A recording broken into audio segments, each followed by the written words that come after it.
players that we have today for the men. Yeah, we kick off with two Titans, Edward Del Pero, Tony Silvani. Great experience here at Malibu. JR, incredible in the front third of the board, walking in or out of the nose rides. Declan, Ben Skinner, they met up in the quarterfinals last year. But of course, Taylor and Kai been incredible all year. Connie Ella, though, he, for me, has been somebody who has just been nose riding his way to these wins all season. Yeah, and something we're anticipating as we talk about our field. Let's talk about our top seeds for the men and women. We're going to dig deeper into Kaniala Stewart and Khalees Kaleo Pa'a when we return to the Sambazon Dawn Patrol.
Championships presented by Tractor Beverage Company, 2015 World Champ Rachel Tilley. We're going to see her in the first match for the women's.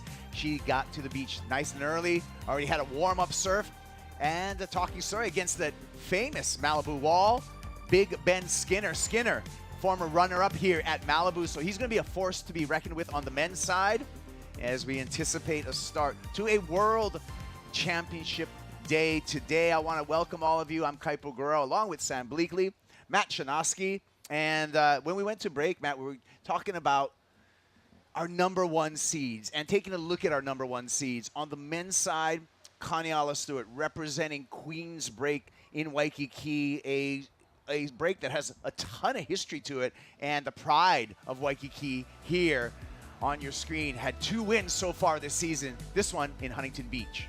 Yeah, and you could just tell it's these absolute intricacies with his footwork, his drop knee turns, and he's blending that power, which in previous years we've seen him just really develop that all-round approach, and it's taken him to the win a couple of times now, and you just see that silky smooth approach on the right-handers. But in Huntington as well, he was going left, going right, and he's really mixing it up. Yeah, this is some visions of his win in El Salvador, Sam. 2 wins so far this year. Yeah, and there's a lot behind his campaign. Of course, you got Kai Salas making the surfboards, his cousin Khalees also excelling, a lot of Hawaiian families traveling with the group. And I think that team dynamic has really helped solidify and accelerate Coniella's performances. Yeah, and that's a great conversation as well, is because we looked at the brackets earlier today. Coniella Stewart, the #1 seed. #2 seed is Kai Salas. So we have a potential master and apprentice push and pull for a world title this year. Yeah, so interesting. And of course, Kai has come second on the WSL World Longboard Tour 3 times. You know, he's 42. He's always been a standout. He won the Mexi Logfest this season. He won the event in Bells Beach. And he wants to get a world title as well. Yeah. You know who else wants a world title, Matt?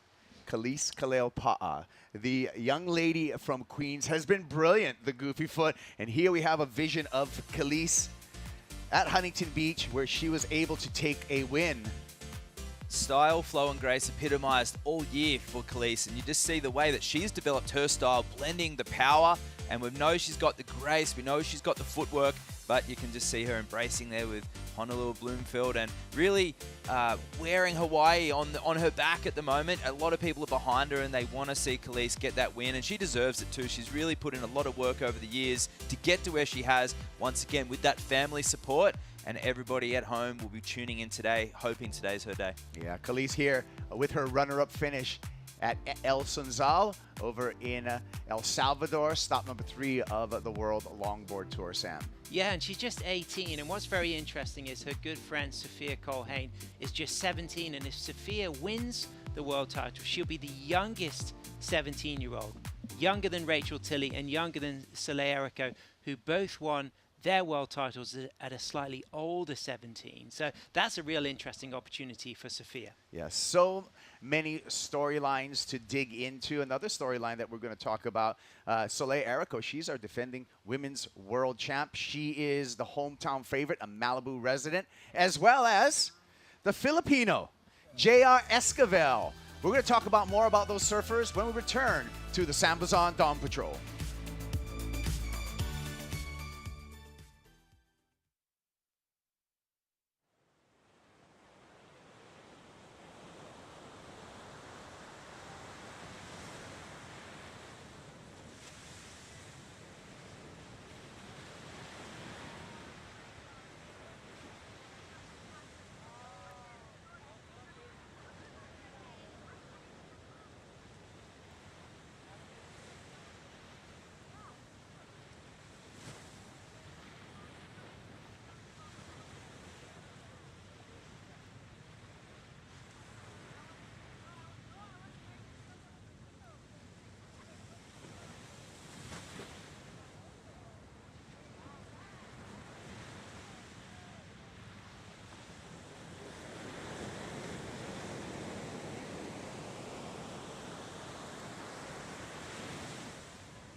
Hey, welcome back to the Sambazon Dawn Patrol here at the original Sprout Malibu Longboard Championships, presented by Tractor Beverage Company. Arrivals continue here. Former world champ Honolulu Bloomfield. We're going to see her in the mix today, along with a newcomer to this championship finals. That would be Mason Schremer. As we wait for the surf to arrive, we've got the word from Tours and Competitions that we're going to make our call 8 a.m. California time for a possible 8:30 start. So, but continuing on here with the morning show, I'm Cub Girl, Sam Bleakley, Matt Shanoski. As we went to break, Matt, we were talking about, you know, some of the top players coming into here. And one of the top players for the women would be Soleil Erico. And let's take a look at a women's bracket and see where our defending world champ is. She's the number 2 seed. So, Soleil, just a couple heats away from another world champ, a 3rd world championship. Yeah, I think she'll enjoy coming in number 2. Number 1, obviously the preferred seed, but to get a few reps in today at Malibu, it's small, it's a different type of Malibu to what we're usually expecting. I don't think local knowledge is going to have a huge impact today, so she'll be happy coming into that number 2 seed, and hopefully we'll be up against Khalees as we see the day. Sam, when we talk about Soleil Erico and we talk about the conditions, we're waiting for the swell to arrive. Obviously, it's not going to be, the surf's not going to be as big as last year. How will that play into our competitors' equipment choices? Well, I think what you'll see from Soleil is she'll be riding a bigger, flatter board. Last year we saw her riding a new model. She has the Sunkist and the Velvet Hour, 2 models. It was the Velvet Hour with the wide point back that was facilitating this beautiful down carve out of the nose rides, and it was a dynamic style of involvement surfing that crowned her the world title. She surfed that board this season. She was the first and only surfer to qualify for the top 8 before the final event in El Sunzal after winning Bells. So she came into El Salvador hoping to get that number 1 seed, lost to Rachel Tilley in the quarterfinals, but I think she's going to be absolutely fine if the conditions are small, because she's going to adjust her equipment, get a bigger, longer board, and she's going to be able to read the wave extremely well, because she's got all of that history, that culture, that intrinsic knowledge of surfing here. Yeah, she was really, guys, she was very dominant last year, Soleil Erico. So let's take a look at Soleil Erico and her performance here at Malibu, which earned her her 2nd world title. Local girl here, Matt, and you can tell she knows this wave. Yeah, and it was the combination of critical nose riding combined with the rail carves and the use of the whole board. You can tell local knowledge helped. It can get a little nerve-wracking when you're on a perfect long wall like this and trying to fit the maneuvers in. Soleil just made it look like it was the canvas that just all fit together like the puzzle, and she just fit the pieces together, and that's extremely hard to do, as Sam said, using the front and the nose of the board, that involvement style where the focus is around the pocket. Critical surfing, and Soleil's technique really matched that board perfectly last year. Yeah, brilliant surfing and a 2nd world title for Soleil Erico. Her chances this year, Sam? Yeah, really high. And she talked about visualizing that win for 3 months prior to this moment last year. So she would be going through that big emotional roller coaster of being the local here, having all of that fan base. But of course, we saw Harrison Roach on the stage with her. There's a lot of big names who didn't get in the top 8. Kai Ellis Flint has been a huge standout in the men's. Natsumi Teoka, a huge standout in the women's. We have to remember all of those other names who nearly made it, but not quite, and we can look forward to seeing them next season. Yeah, well, let's take a look at our men's bracket and some of the names that are begun vying for a world title. Matt, look at match number 1. Yeah, full of experience, and the rookie Rogelio J.R. Escobar. That one is going to be full of fireworks, and I tell you what, all 3 surfers are very efficient when it comes to small wave surfing. Can't wait to see how that one pans out. Declan, Ben Skinner, that's a rivalry that's been brewing now for 2 years, since Manly last year, and then at Bells Beach as well, where Declan got the nod on top of Ben. And those guys, they're 2 powerhouses. They surf very similar despite about 50 pounds difference. And they both got nose rides and drop knees. So whoever's going to go into that heat has their work cut out for them as well. Yeah, well, we can see that match number 1. First Filipino to qualify for the World Championship Longboard Tour, J.R. Escobar, and the Filipino flag, Sam, is already planted on the beach. That posse is going to continue to grow throughout this morning. Yeah, absolutely, Kaipe. That's just the beginning. There's going to be a bigger and bigger fan base. They're saying that it's going to be a larger crew than the amount that were present at Huntington, and that was pretty incredible. And that support is really going to help JR today. Yeah, mabuhay. We're going to see JR. This is our first vision of JR. This is when we got to know the Filipino surfer at the U.S. Open Longboard Classic here in Huntington Beach. And JR was good on the lefts, good on the rights, showed that he had well command. This was a great introduction to the World Tour, Matt. Yeah, it was, and he qualified Kuta Beach, and he really, on these big long lefts where he beat Tucker Inui, but at Huntington, he really channeled David Nueva. He'd done a lot of study, and he'd really looked at performances there in years gone past, and you could see a lot of that intricate knowledge of nose riding and history coming in through his surfing. So a well-educated surfer, cultured, with a great team behind him, and that's what this year's tour has developed. Storylines, but also teams, coaches, and people really getting behind and being fans of these surfers. Sam, I love the story of how global surfing is, and this is an example of that, the support from the Philippines. And it's so interesting the waves at which these surfers come from. And the region JR is from, La Union, it's got some really good right-hand point breaks. San Juan, Mona Lisa Point, of course there's one called Kuril, which on its day is similar to Malibu. So this goofy footer is very familiar with right-hand point breaks. So that's really going to be a positive for JR's world title campaign today. I can't wait to get it going. We're going to step away. We're taking a break from the Sambas on Dawn Patrol, but we'll be back with more Dawn Patrol for your viewing and listening pleasure right after this.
To us, you are Shumash. This land is us, and we are the land. There is simply no separation. What happens to the land happens to all of us. And we are beyond grateful that WSL sincerely understands and honors this. and for this beautiful years-long collaboration we have created. Thank you. As I offer my blessing, I ask all directions to receive my prayer in a good way. I ask Creative for a fantastic and safe contest. May our waters greet you just like any old friend would, for the water indeed remembers all returning members. May we all have open ears, eyes, and minds to see how we can individually make this year the best year ever. The WSL would formally recognize that Malibu is the traditional homelands of the Barbaeño and Ventureño Band of Mission Indians, who are one of several bands of the original Chumash people of this area. Malibu is the anglicized version of the Chumash word Hu Malihu, which in Chumash language means the place where surf sounds loudly. The Chumash people have been here for over 14,000 years and are still here stewarding the land alongside surfers, environmentalists, and others who care about our shared coastline.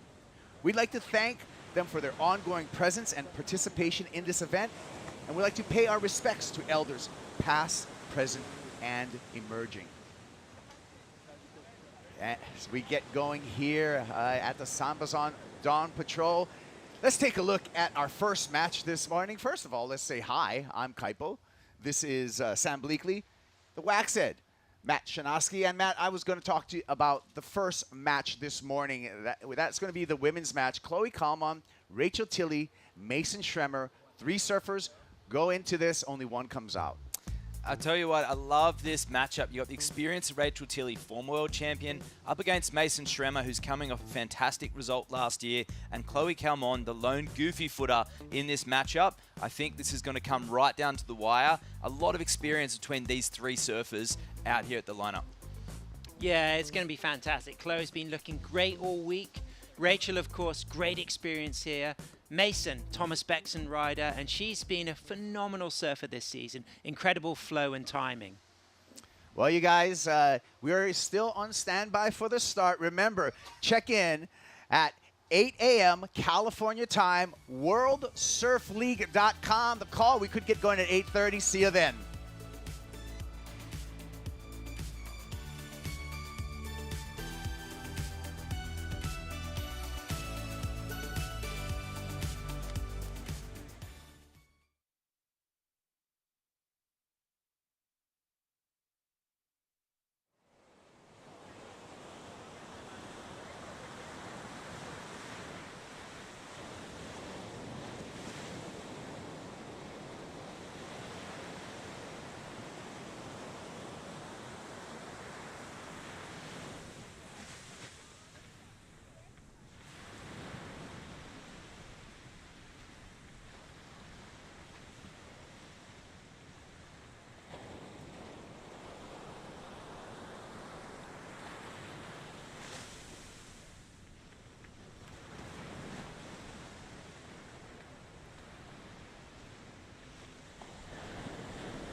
We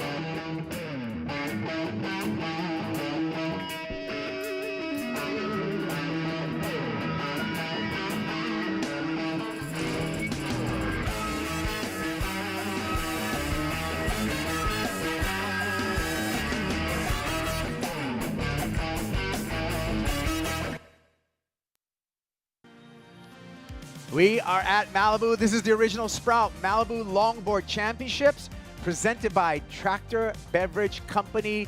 And we are nearing match number 1 for the women, Mason Schremer. She's going to be in that match in the black jersey, preparing for her heat. JR Esquivel, the Filipino surfer. We're going to see him in match number 1 for the men, and he has a large support squad here at Surf Rider Beach.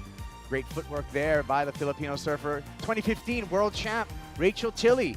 She has a chance to gather another title, but first she's going to have to make it through match number 1, in which she is preparing for as well. Well, we've been waiting for it, and it's here. It's on. I'm Kai Paguro, along with longboard aficionado Sam Bleakley. I'm so excited, Sam, about getting it going. Yeah, absolutely. We're crowning world champions today. This is a massive day. The top 8 women, the top 8 men, they've battled it hard to get here, and we got Malibu. It's one of the best. It's small, but they're going to be putting on an incredible show, and I can't wait.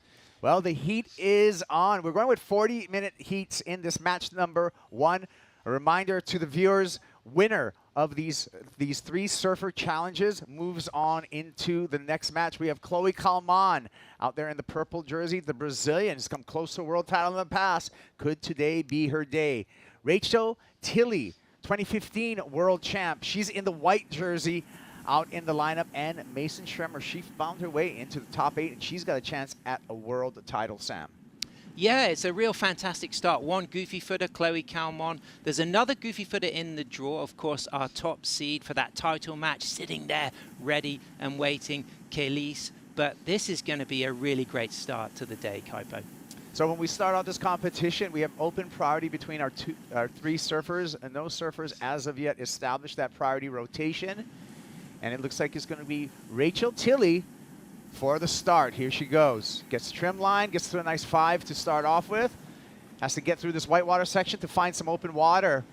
Still trimming in the whitewater. A little bit of a poke of the nose there. Slows down her forward momentum.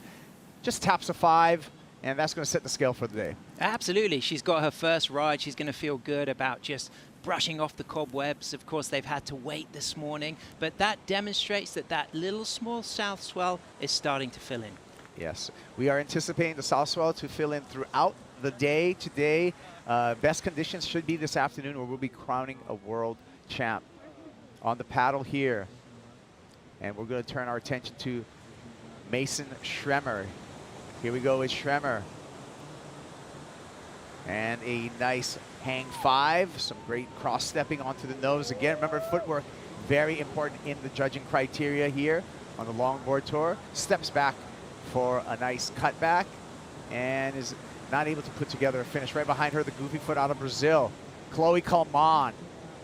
Graceful, beautiful footwork, calm in her approach. Another 5, hanging those 5 toes off of the nose there for Calman. Goes into a switch stance here, and again showing really, really good control. And Chloe finds the finish right on the sand. Yeah, start for everyone. It felt like immediately Mason and Chloe's wave, they were stronger than Rachel's opening wave.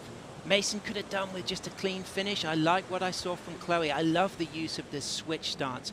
Her coach, Carla Roland Zamora, really having an input into Chloe surfing here at Malibu. Rachel all in trim, straight up for a 5. She gets nice and low here, riding her Josh Martin surfboards.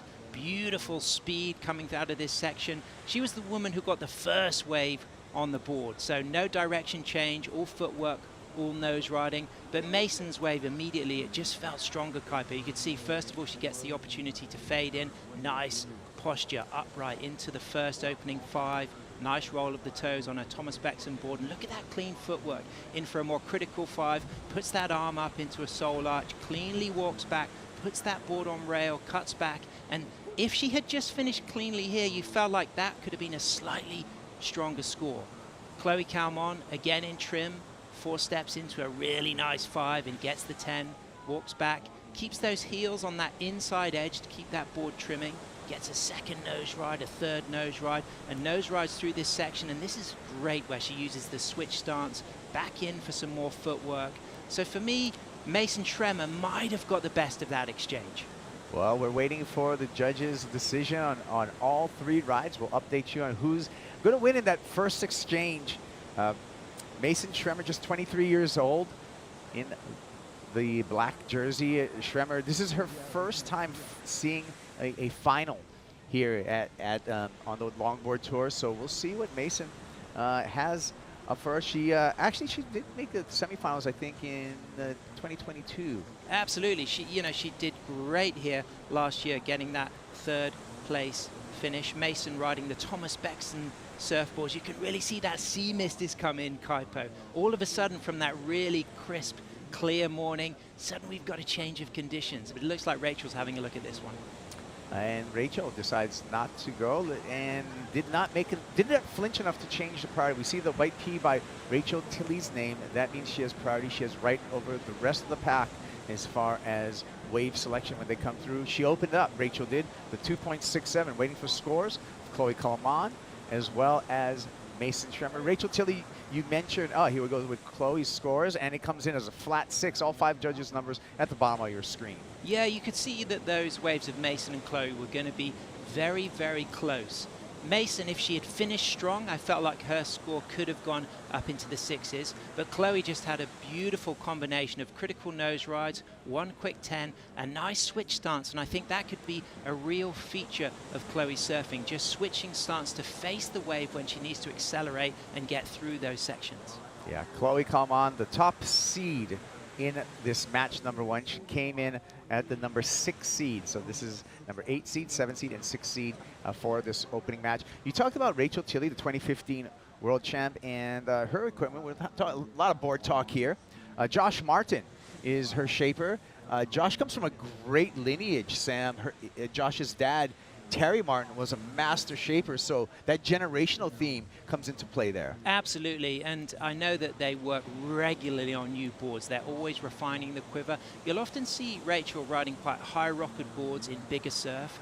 Here she's got a flatter board to allow that trim speed. She had a fantastic story on the quiver that she took to event in El Sunzal, El Salvador, and Bells Beach. She had a Hoffman fabric inlay, and she told me when she went to Hoffman Fabrics to choose that hibiscus print inlay, it was like the moment when Harry Potter goes to choose his magic wand. It was this beautiful traditional craftsmanship that they bring into the shaping bay there. And of course, Martin, he's always working with experimentation, diversity of equipment, and he'll be very proud to see Rachel here going for her 2nd world title. Yeah, a big camp here as support out of the beach for Rachel Tilley and that, and the Martins as well. And you mentioned Hoffman Fabrics. As we see, we'll take a look at this. So a little bit of a fog bank coming through right now. So the challenge for the surfers, I feel, Sam, is to be able to spot the sets. This is when the 6th sense comes into play. This is fantastic, Kaipo. I mean, this has just happened. We've had a very crisp, clear morning, and the sea mist has just come in literally from the launch of this heat. All right, well, it looks like the clock has stopped right now. So we have a clock on pause because we are in a fog hold right now, waiting for this fog bank to pass through, a phenomena oftentimes we see here in California, where you have the colder ocean water mixing with, and we have really warm temperatures on land, and that mix equals fog. Yeah, and it's been a very warm week. Last weekend, we had some cooler, more fall-like weather for this time of year, but through the middle of the week, we really got this warmer weather, and the evenings have been super hot, well into the 80s, even at night time. But this morning, we had that sunrise, we had that crisp, clear conditions, and now that fog has come in. It's going to be interesting psychologically how this affects these different women. Chloe, of course, is from Brazil.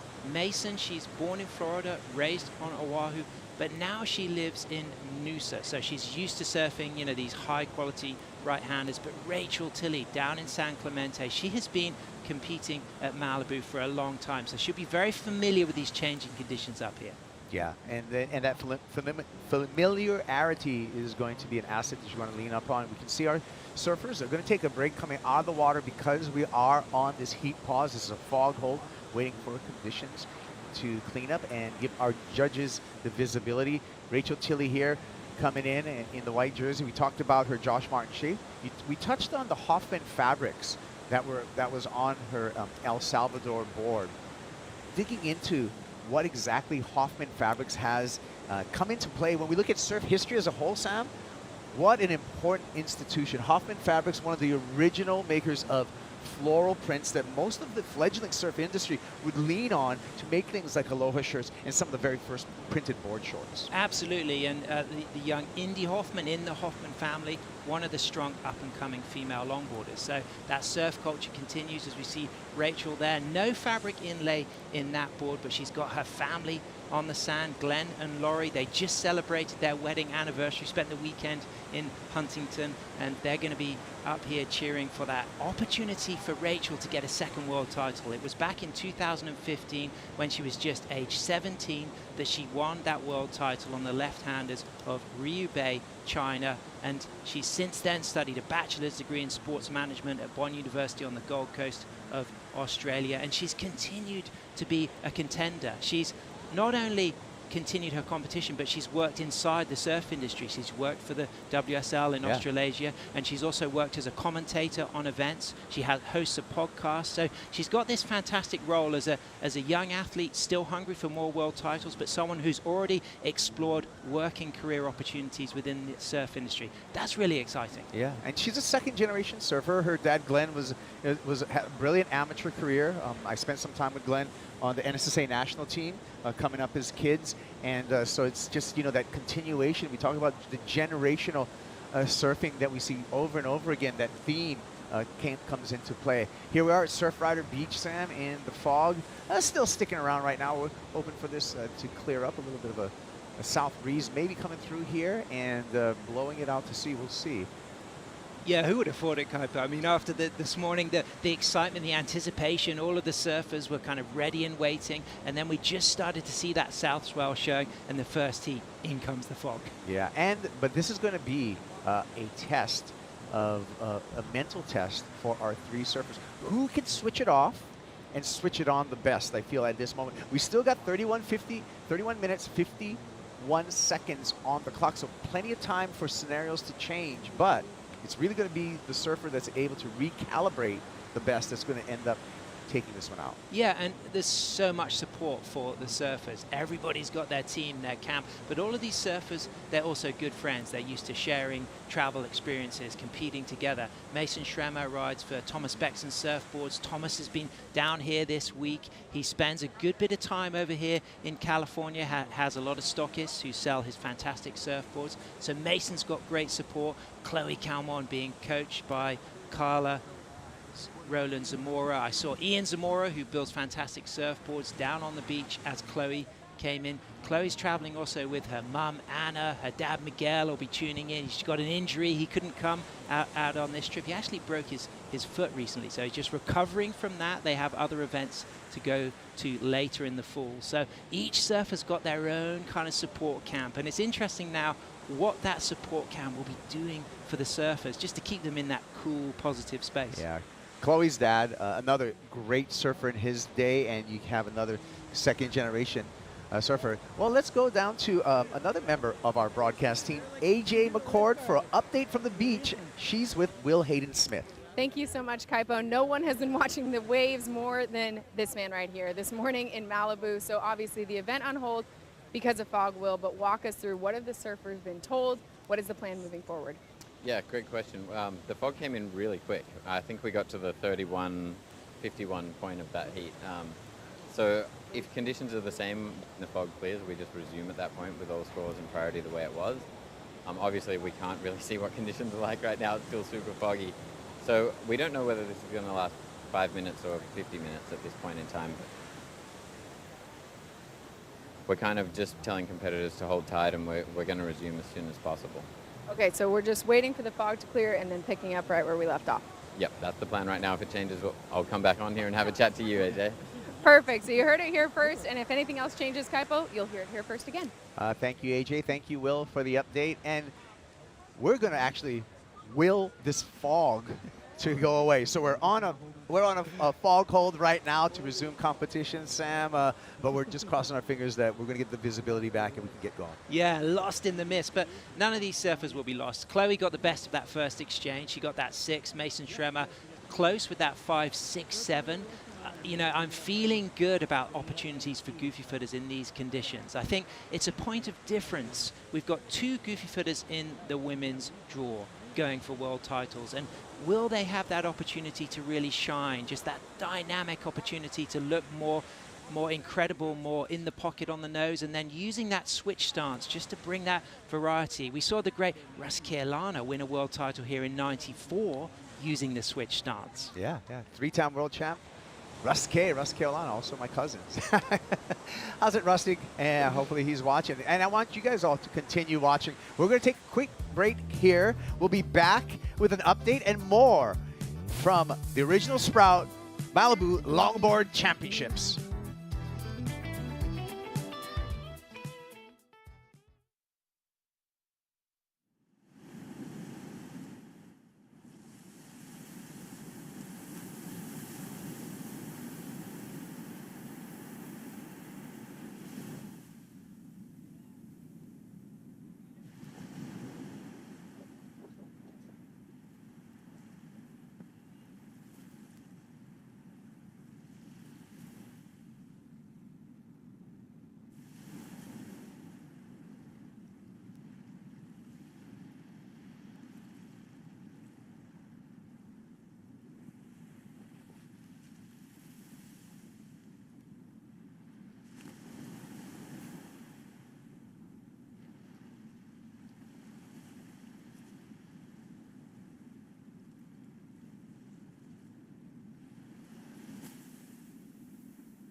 Chloe Kalman preparing as we are in a fog hold for the original Sprout Malibu Longboard Championships. There we go. Presented by Tractor Beverage Company.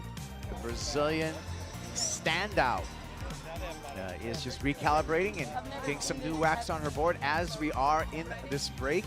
Fog rolled in here at First Point Malibu. So due to visibility constraints, we are on hold right now. And there is a shot of the fog bank that has rolled through. It's a great sound, that sound of waxing up. There was a nice moment with her coach, Carla, Chloe, that sound of waxing up. We can associate with that all around the world. Now, Kaipo, this is interesting because I come from the southwest of the UK, a place called Cornwall. We have a lot of mist and fog. All the lighthouses on the coast, they have something called the foghorn. Right. And that warns the ships that there's rocks, there's coast. And the local fishermen, they call this weather a hooter. A hooter. Because they have to make a sound to be heard, to be seen.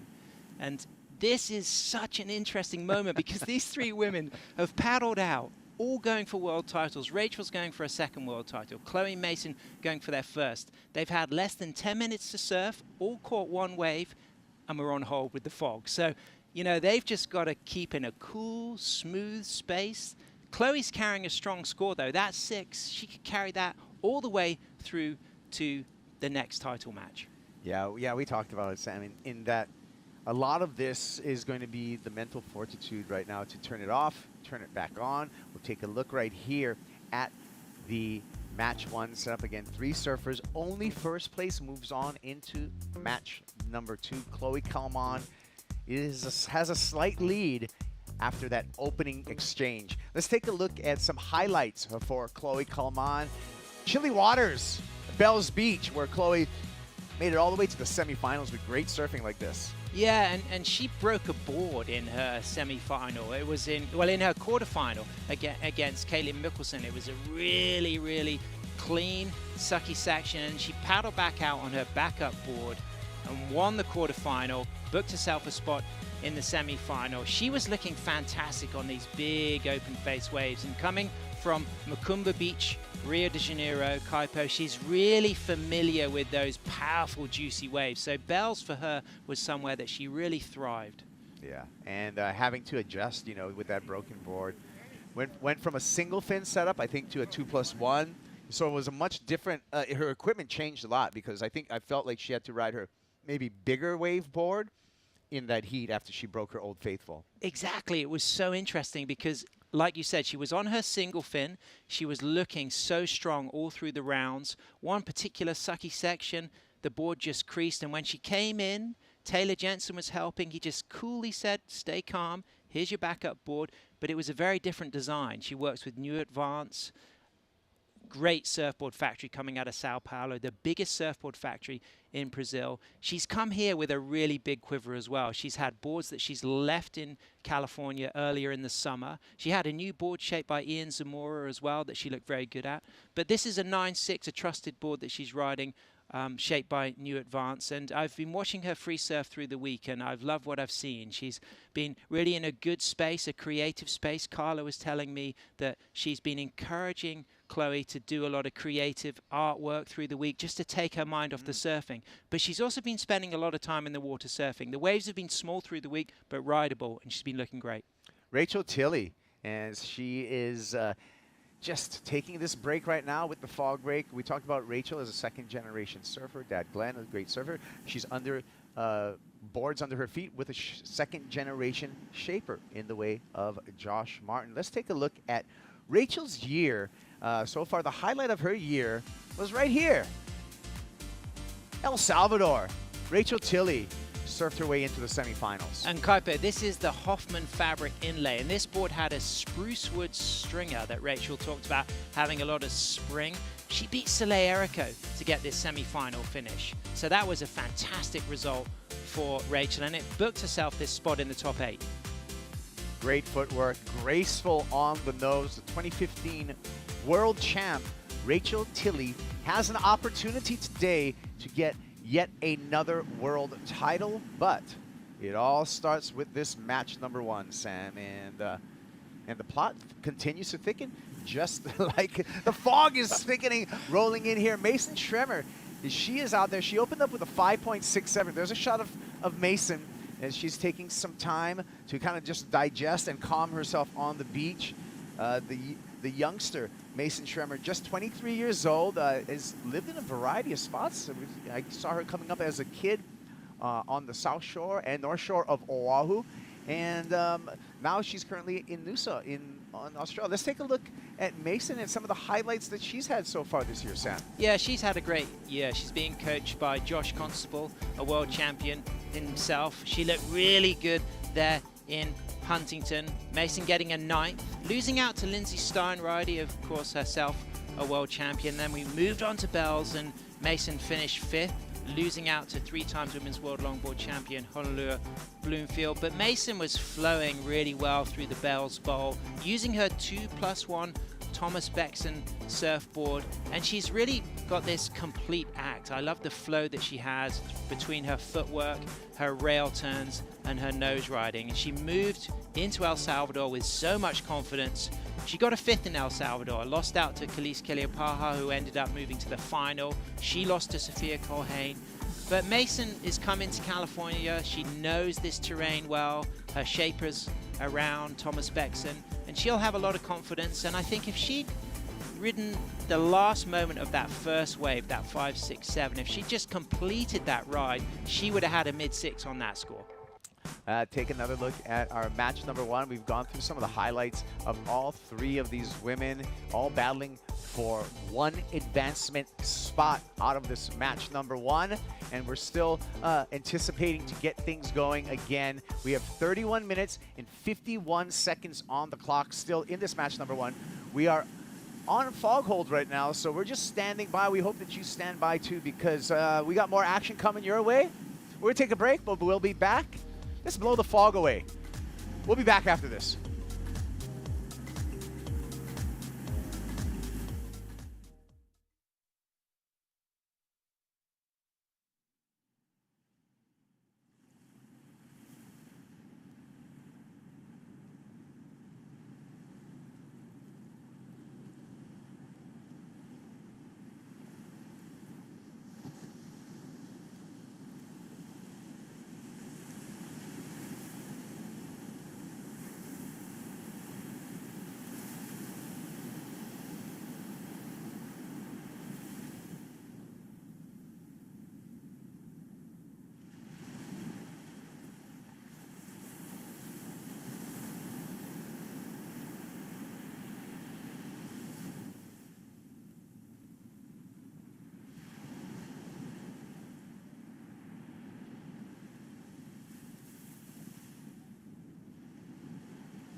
Running out for that heat, just everyone was like yelling, screaming. I was like, felt like I was feeling like this vibration like going into me, and I just kind of like, I had this moment where I kind of just like put my head back and like embraced it. And thank you everyone for coming out today. It's freaking the most insane moment of my life. I never even thought I'd have an opportunity like this, really. So congrats, brother.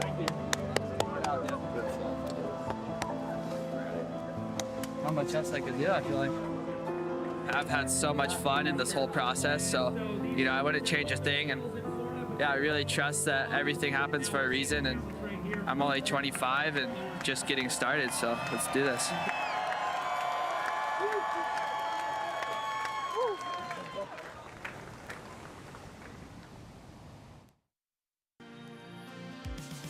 That was a little sneak preview of WSL Presents the WSL Finals. That's the edited version that will be up soon on worldsurfleague.com, and it is a must-watch for any surf fan. We had an epic WSL Finals back in September where we crowned Felipe Toledo as a world champ for a second time and a first time for Caroline Marks. All that content will be available on worldsurfleague.com. We have a similar format here at the original Sprout Malibu Longboard Championships. I'm Kaipo Guerrero, along with Sam Bleakley, and joining us now, Matt Shanoski, the Waxhead.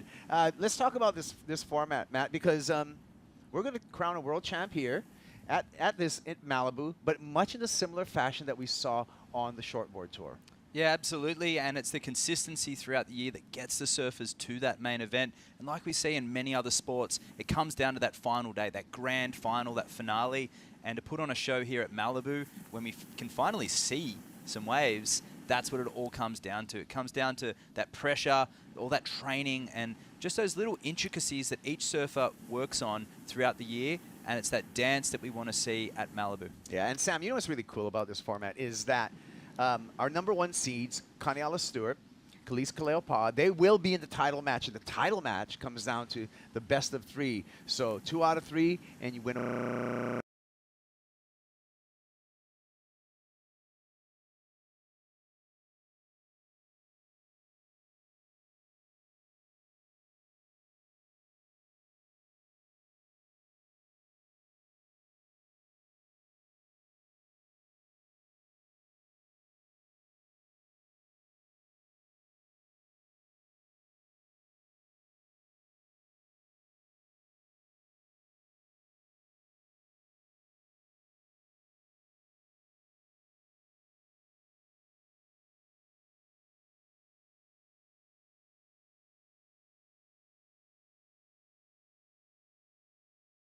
She's one of everybody's favorite sisters here. Auntie Meg's here in Malibu helping Sophia as she goes for her world title, hopefully today. So Auntie, you got in yesterday, here to Southern California. You've been with Sophia all season long. She's had a fantastic season. What has been the key, you think, to how she has honed in her surfing, given herself a chance at that world title?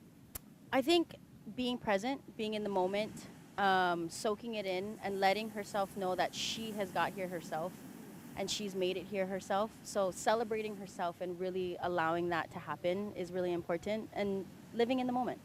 And I think that's something we've seen her do at every single stop on the longboard tour. Today, obviously, the conditions are tricky, the variables all over the place. What is the coaching in the moment that you were telling her as she tries to make some history here?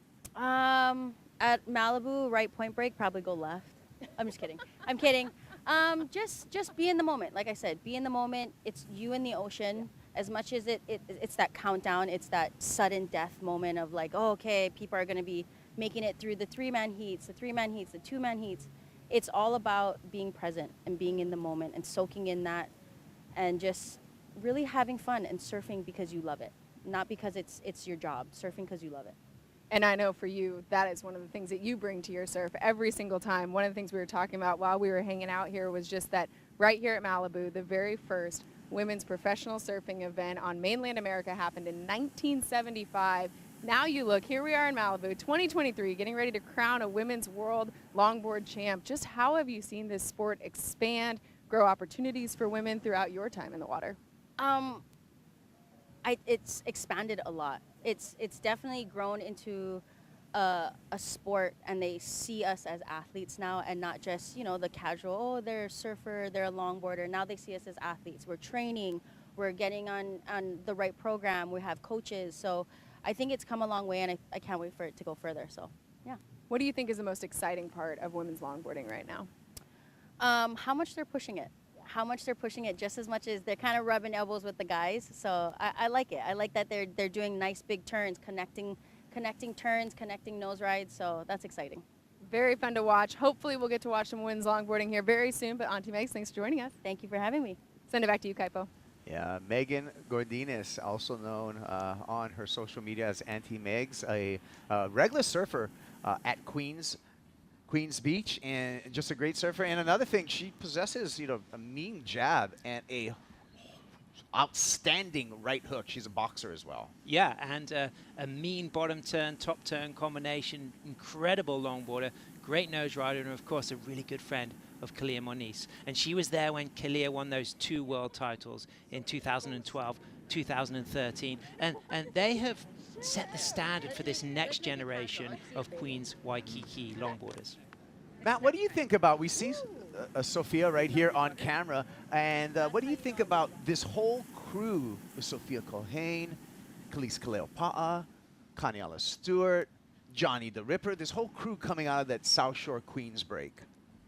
They've really come to the fore because of this extended longboard series. We've got 4 events now, but previously it was invitational events and the odd WSL event mixed up in between. So by having this tour, by having progression and them all traveling together, training together in the off season, of course, during the middle of the year, which is actually when Waikiki is pumping, these surfers have been away. They've been in Huntington, they've been at Bells, they've been down in El Salvador. So taking where a time they'd normally be surfing together from at home on the road together, I think they're developing, and that's what we've seen. We've seen Khalees, she did win back in Noosa in 2020 at the beginning of the season. She took her maiden victory at the Noosa Longboard Pro, and Sophia was right there behind her. Kaniela was putting in a really good performance at that event as well, so we saw that abroad, and Noosa was a place where a lot of them started to shine. But I love just touching what Auntie Megs mentioned about the coaching aspect, because having a tour that these surfers can develop, well, we're talking about the story. We're talking about these athletes as people that have got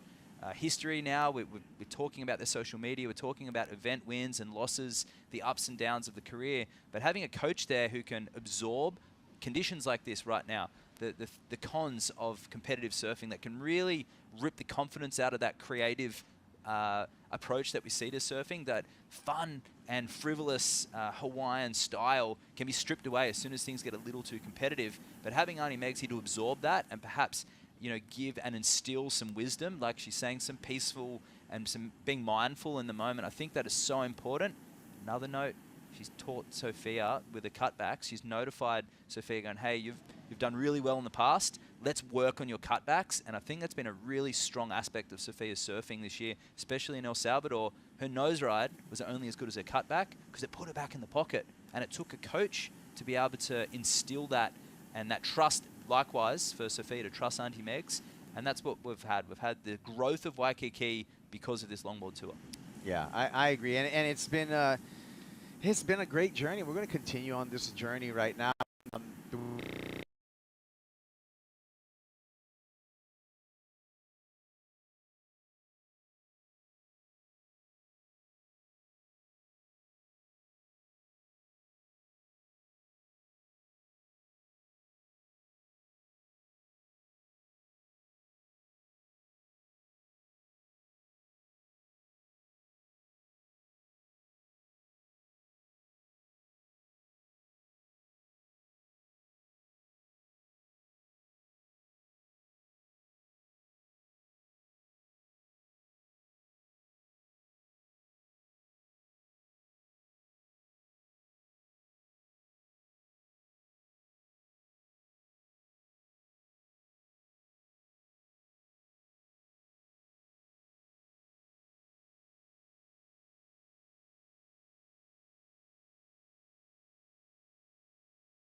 gonna be friends.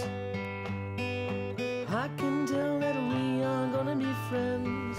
I can tell that we are gonna be friends.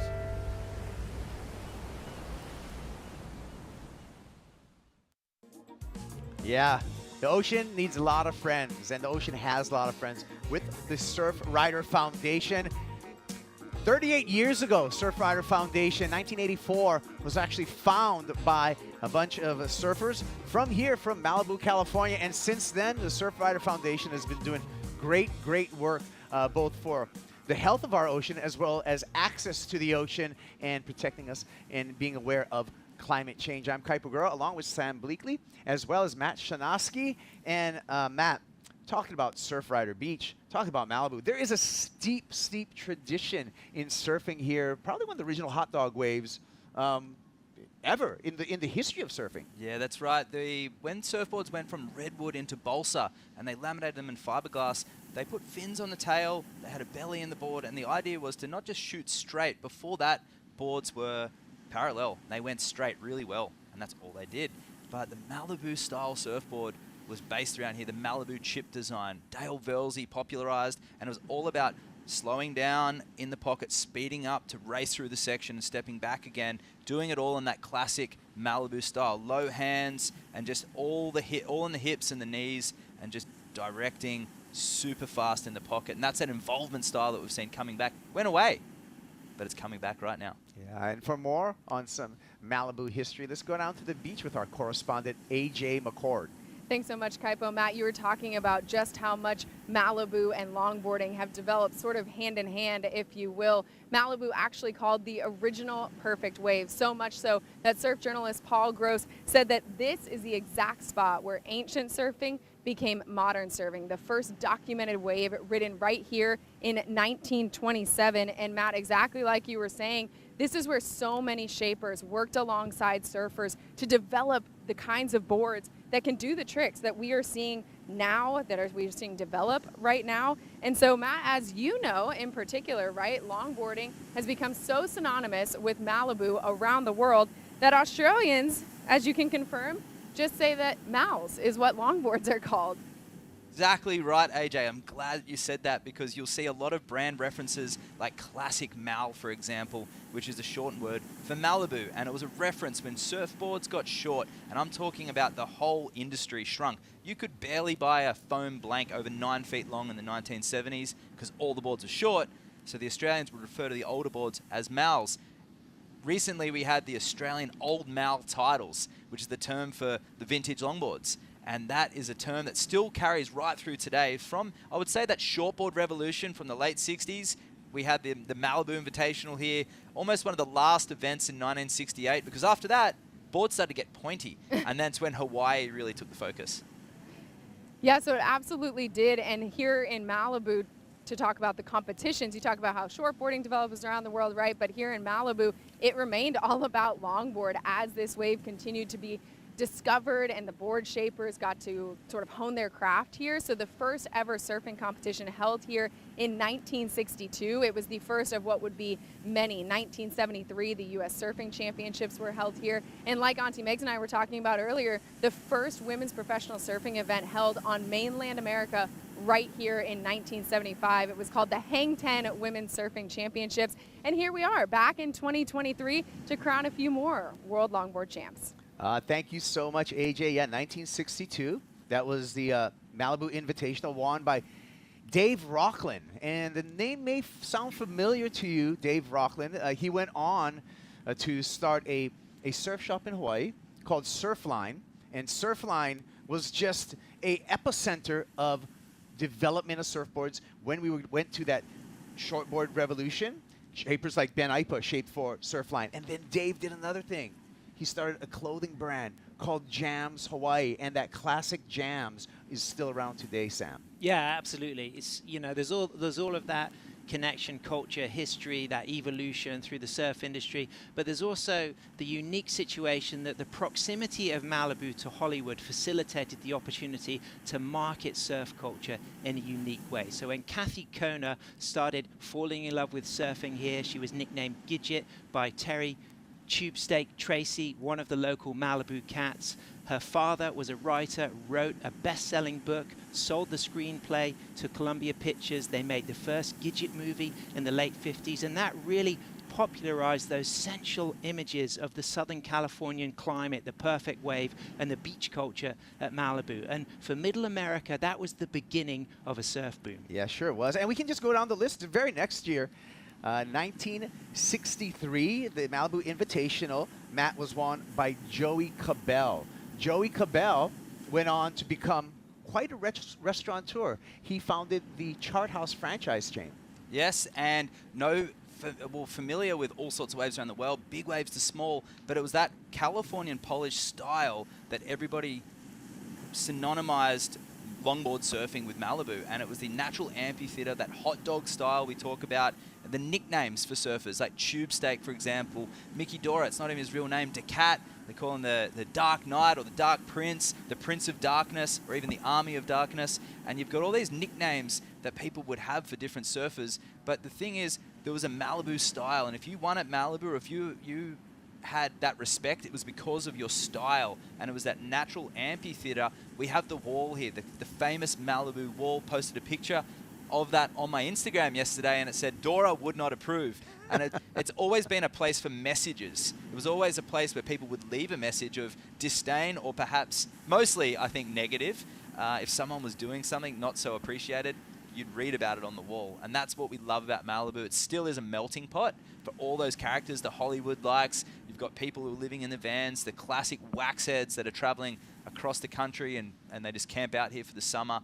And it's Malibu.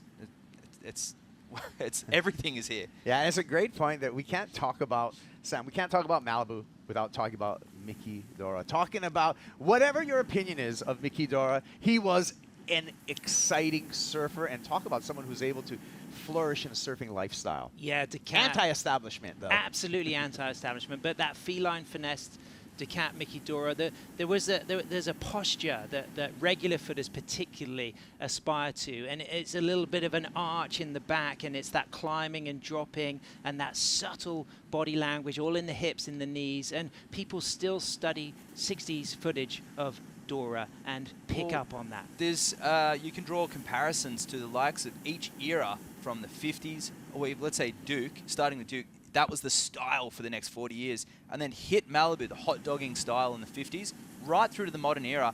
Each 10-year period has had a definitive character, starting off there with Phil Edwards, Mickey Dora, but Phil Edwards really softened it and really made it that flowing style, but once again, all in the hips. Go through to Michael Peterson. Then you go through the likes of Rabbit Bartholomew, and it's no coincidence that Tom Curran's favorite surfer was Rabbit. And it's all in the hands, all in the hips, and the way that those surfers were able to engage with the lip line and surf the top of the wave, the bottom of the wave, and really draw through the power of the wave. That was something that was synonymous, that was developed here in Malibu, and you can take it to places like Hawaii. Sean Thompson in the barrel with the hands, that was developed at Malibu originally, that style in the pocket. I love that you brought up Phil Edwards, because when I think of Phil Edwards, I think of the drop knee cutback, Sam. And that style is still around all the way till 2023. We're still seeing beautiful drop knee cutbacks. Yeah, and he was a surfer's favorite throughout the world through the 60s. In the surfer poll, he would regularly be the winner. David Nuiva was the best nose rider by the mid-60s. But let's not forget names like Johnny Fain and Lance Carson, stalwarts here at Malibu. I mean, Lance Carson considered the greatest nose rider of that generation. But then some of the more flashy surfers like Dewey Weber.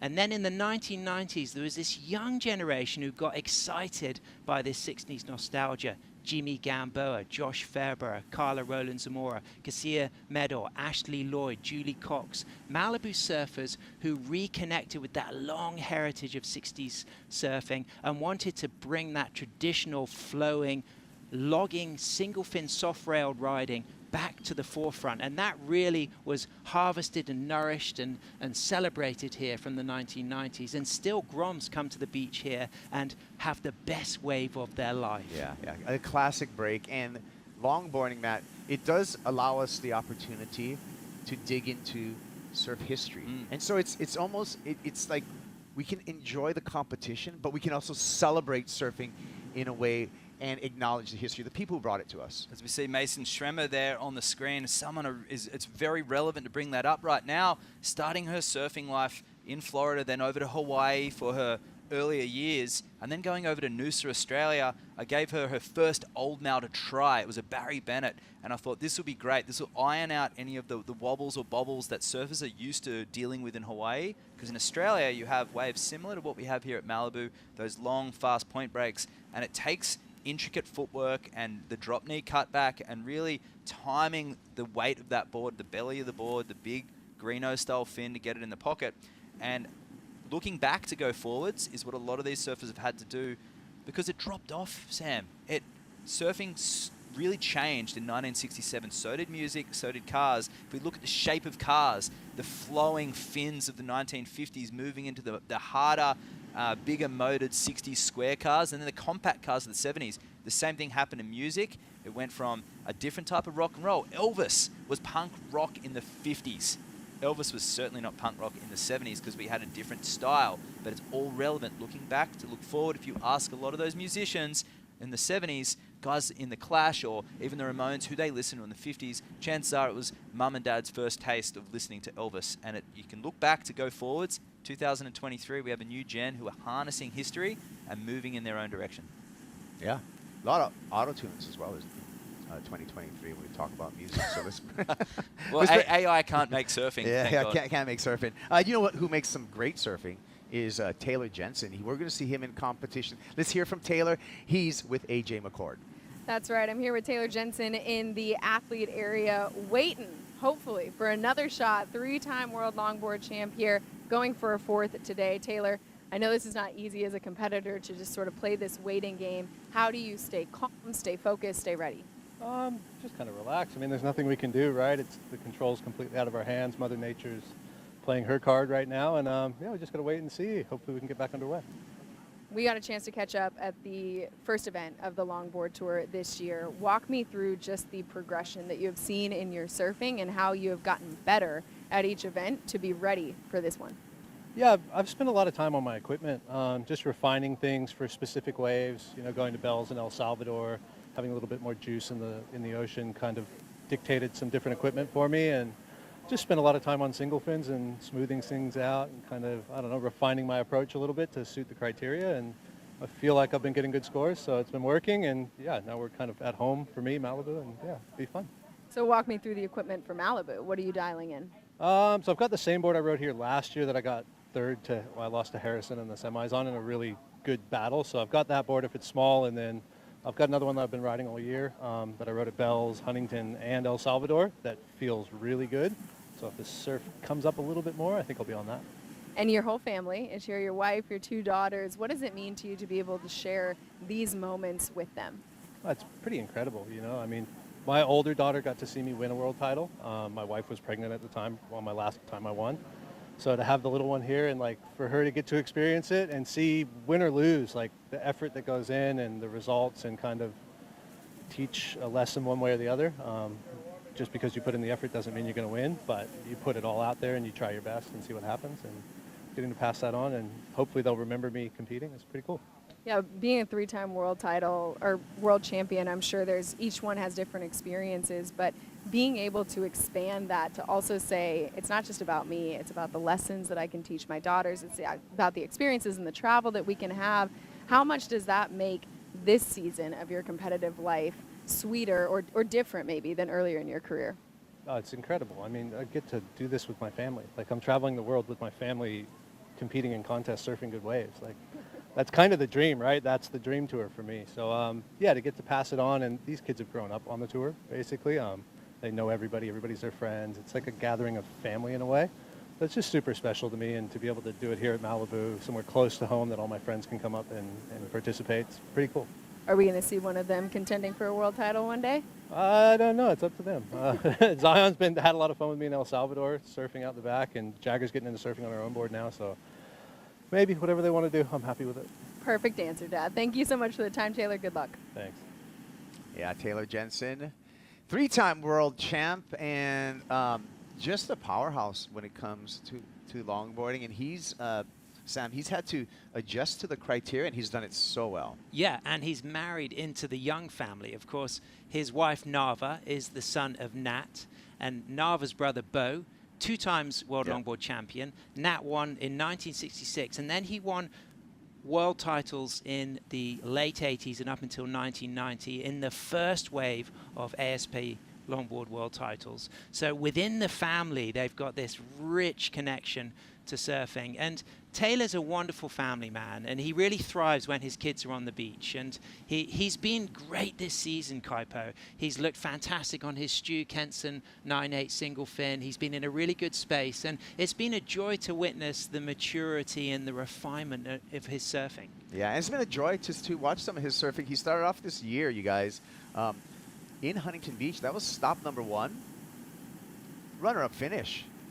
Nice finish for the big guy, Taylor Jensen. Let's check out the highlights from stop number 1 in Huntington, Matt.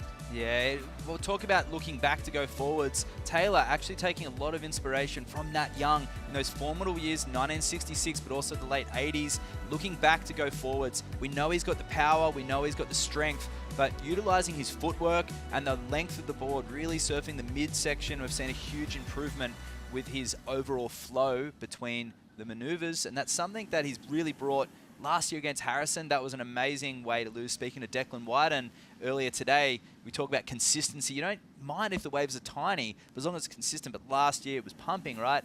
He was so optimistic and happy about where longboarding was headed that he lost to Harrison, who ended up winning, but I've never seen a happier loser. Yeah, that was a fantastic semi-final last year. Incredible, a really great exchange. Harrison was at the very pinnacle there, the top of his game. And Taylor, you know, he really put on a good show last year. 4 world titles. If he wins one, you know, that's going to be incredible. Yeah, and you know, when we talk about Taylor Jensen, Matt, I believe he's got one of the strongest cutbacks in all of longboarding. Just a power surfer. And when you look at the technical aspect of what he was doing in El Salvador, Bells Beach, and at Huntington, something different. So I'm using my hands on screen right now for a reason, because he's stepping from that midsection back into the power carve, and he's holding that line all the way down to the bottom of the wave, and he's walking up with this beautiful synchronized motion. So when he gets to the nose, the board wants to go there. It's not a forced nose ride, and that to me is the pinnacle of classic and traditional style longboarding. It's hard to judge and it's hard to identify, but when you see it, like we saw with Harrison last year, you can't deny it. Yeah, he's got such great feeling, and he always sets up those nose rides so clinically, so that, like you said, Matt, when he gets into that 5, into that 10, that's exactly where the body weight needs to be on the board to keep it in the pocket. And that comes from just not only a long history of surfing, but a close relationship with brilliant surfboard builders to create equipment that works. Yeah, well, I'm looking forward to getting to some surfing, you guys. But right now, we are on a fog hold, and we're going to take a break, step away, see if this fog blows out. We'll be back with more of the original Sprout Malibu Longboard Championships after this.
Yeah, it all started when we moved to Kauai, and I'd see all of the girls that were my age surfing, and I was like, oh, I want to do that.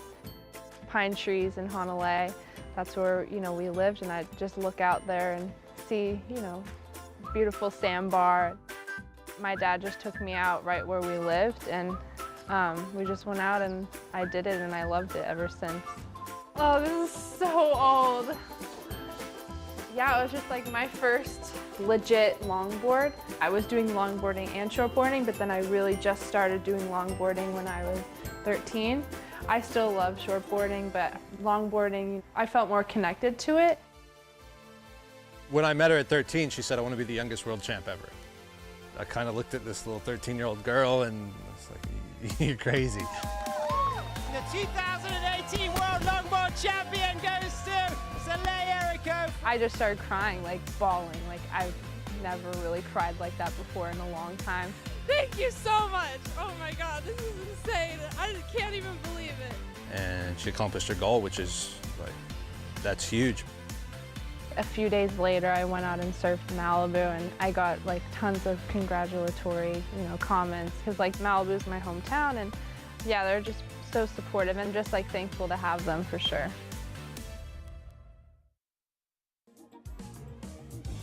Yeah, Soleil Erico, our defending women's world longboard champion. She won this event last year. Can she do it again?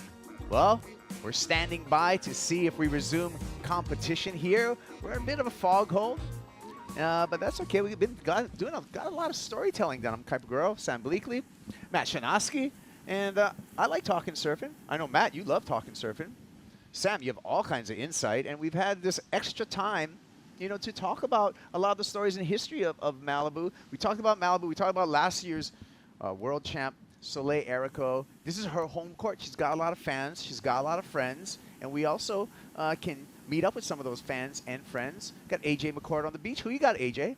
AJ, I am here with the president of the Soleil Erico fan club right here. Okay, so this is Denise. She is a Malibu local. She has watched Soleil Erico grow up here, surfed a lot with your son, in fact. So walk me through the defending champ here in Malibu. Just how proud is this town of her? Oh, we are all so proud. We couldn't be more excited. She's not only beautiful, she's talented, she's athletic, and her family is just as warm and kind as they come. So yes, I am extremely proud. Well, and I understand that you are a staple here on the beach, doing your knitting, rooting on the surfers. How does it impact this town to have this world title be decided here in Malibu? Oh, it's huge. Actually, my son was the mayor, and he was very instrumental in making this a historical beach. I've actually even been a docent at the Adamson House, which is right here, which people in our town don't even know exists. So yes, I am a big fan of the town, and Soleil is a huge instrument in making it a better place. So I want to talk about Soleil, obviously. She is the defending world champ. She has home court advantage here in Malibu. What is it going to take for her to go back to back? Oh, I think she has it in the ballpark. This is her home turf, so I think she will do just fine. I am not worried in the least. And Kuiper, I can confirm Soleil comfortable in all conditions. I went out at sunset yesterday, and she was out here. Everyone's sort of catching waves, and then Soleil sees one like out the back and makes a beeline, makes it look beautiful in ways that nobody else could. How have you seen her surfing just develop over the years? Oh, she just has such a grace and a style. And when she hangs on the foot of that board, it's like just natural beauty. She is a natural beauty all the way around. Iconic. That is certainly one way to describe Soleil Erico here in Malibu, Kuiper. So her fan club, hoping she goes back to back. Yeah, a lot of fans, AJ, and the home court advantage here at First Point Malibu. We're still waiting for this fog to lift and to get back underway. Matt, we talked a lot about the history here, and we've only just, I don't even think we've gone through the first chapter of history of Malibu because there's so much depth on how important this wave has been to surfing. Talking about Soleil Erico just then, we're part of her fan club as well. She's been surfing so well, but the drop knee cutback is something that was really, it was part of the longboard culture in the 1950s because you had to turn that way. You couldn't do a regular cutback where you sit into the turn and set a rail. The rails didn't really exist. They were these big, round, eggy things, so the boards would tip over. So the drop knee was about a lunge over the fin, the big old D fins, and that was way back on the tail, and it was a pivot. And the drop knee pivot turn would get you back into the pocket. Of course, we've seen fins change with a little bit of a marine-inspired influence, thank you to George Greeno. That drop knee turn is now incorporated by the likes of Soleil into those driving cutbacks where the board now flexes with the material, not balsa anymore, it's foam and fiberglass, connected with that Greeno-style fin, and the tip actually propelling the surfer through the turn, so you engage the rails too. Yeah, exactly. And what was really exciting about last year is Soleil unveiled the type of surfing she was doing on this wide point backboard that she developed with CJ Nelson and Ryan Ingle. And this had been inspired by the board titled Magic Sam that Nat Young had won the 1966 world title in San Diego on. And at the time, everyone expected David Nuiva to win the world title through nose riding. But Nat had been inspired by the knee boarding of George Greeno and the use of the raked fin. And he came into the mix with this involvement style of surfing that did involve footwork, trim, speed and nose riding, but also dynamic rail turns. And this board shape inspired Soleil to develop a style of surfing that crowned her second world title. It was very different to the type of surfing she was doing in 2017 when she won in Taiwan. And it's a great connection to the rich heritage of not only longboard surfing, but Nat Young at the forefront of involvement surfing that led to the shortboard revolution. And you have a natural gift with someone's athletic body shape. You combine that with a good coach.